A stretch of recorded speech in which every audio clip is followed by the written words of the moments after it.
Hello friends, welcome back to the new video guys. In this video guys, I am going to show you guys how can you disconnect Wi-Fi in your Infinix phone.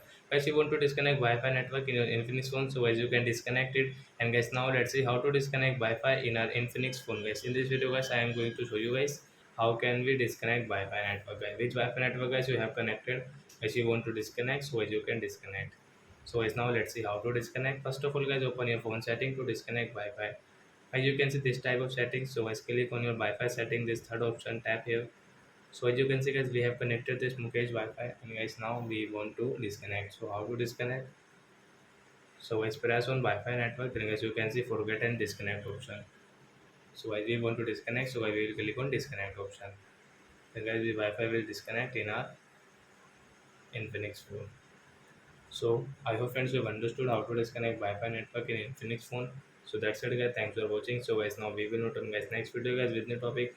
Before going guys, please go and like my video, subscribe my channel. Bye bye friends.